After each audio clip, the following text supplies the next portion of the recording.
What's up guys, Austin from Billetworkz here. Today I have a 2017 Jeep Wrangler JK. I'm going to show you how to do an automatic shift knob and transfer case install. This will be good for 2011 to 18 Wrangler JK.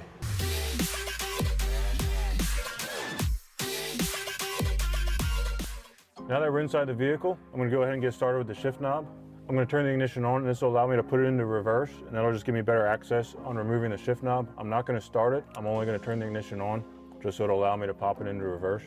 Now that I have it in reverse, I'm going to go ahead and take a flathead screwdriver or a trim removal tool. What I want to do is I want to pry down this chrome piece from the shift knob. So I'm going to go ahead and shove my flathead screwdriver in there,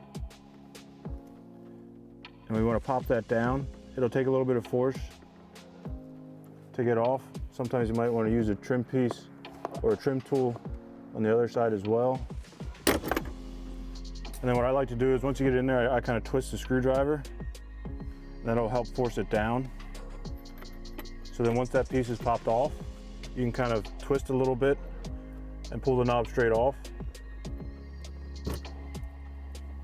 You can see there's just a small groove that holds on the factory knob.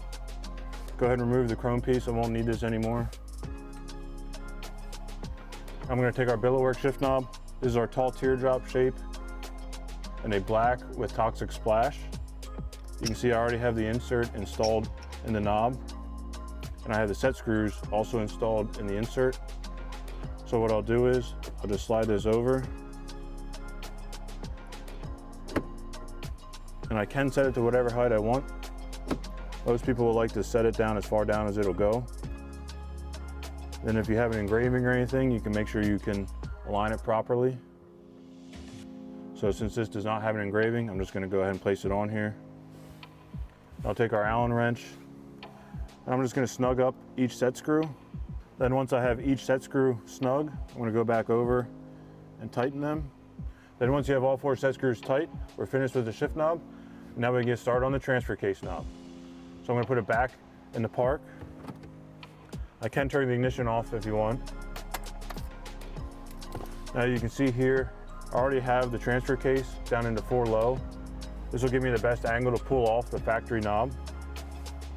Now these can be tricky because they take a lot of force to pull off.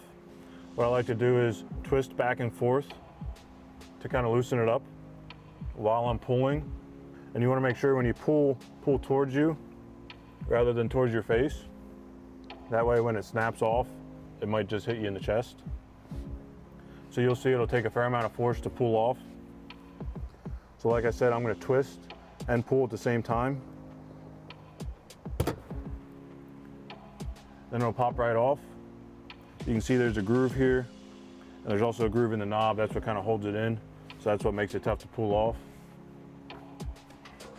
So now I'll grab our second Billetworkz tall teardrop. This insert is specifically for the transfer case rod. So you can see again, I already have the insert installed, have the set screws installed. Make sure that's snug. I can go ahead and slide that over. Make sure that's down the whole way. And same with the shifter knob. If you have an engraving, you want to make sure it's straight. So then I'm going to just snug up each set screw. Again, each one doesn't need to be very tight to start. Now that we're finished with the transfer case knob, our install is completed. So head over to our website, billetworkz.com. If you've already purchased from us, email us some pictures and we'll share them on social media.